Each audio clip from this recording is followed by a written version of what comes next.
Olúkáyọ̀dé Ariwoọlá ti fẹ̀yìntì lẹ́nu iṣẹ́. Ó pè fún àtúntò ní ilé-ẹjọ́ gíga lórílẹ̀‐èdè yìí. Níbi ayẹyẹ ìdágbére tí wọ́n ṣe àgbékalẹ̀ rẹ̀ láti bọ̀wọ̀ fún onídàájọ́ àgbà ìyẹn Olúkáyọ̀dé Ariwoọlá ti ṣàtẹnumọ́ bó ṣe pàtàkì tó láti ṣe àtúntò tó yẹ kí iṣẹ́ tó wọ ilé-ẹjọ́ gíga lórílẹ̀‐èdè yìí lọ́rùn lè fúyẹ́. Ó yànnàná ẹ̀ pé ọ̀gọ̀ọ̀rọ̀ ìgbẹ́jọ́ tó wà ní iwájú ilé-ẹjọ́ gíga ọ̀hún kò bá ti parí, ṣùgbọ́n iṣẹ́ pọ̀ jù lọ́rùn ilé-ẹjọ́ gíga léyìí tó ń fà á tí ọ̀pọ̀lọpọ̀ ìgbẹ́jọ́ sì fi wà nílẹ̀ láì parí.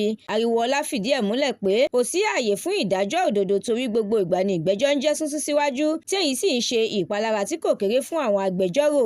Láti wá ìyanjú sí ìṣòro náà tí wọ́n fi ń so ìgbẹ́jọ́ rọ̀ ní gbogbo ìgbà, ó pè fún kí ìjọba yí iye àwọn òṣìṣẹ́ ẹ̀ka ọ̀hún sókè kí wọ́n máa yanjú àwọn ìgbẹ́jọ́ gbogbo kó má bàa máa fi ojoojúmọ́ di sún síwájú. Ẹ lè jẹ̀gbádùn ìròyìn lóníranran síwájú sí i nípa dídarapọ̀ kẹ́ ẹ sì tẹ̀lé wa lójú òpó The Matrix lórí Facebook, Instagram, TikTok, YouTube àti X.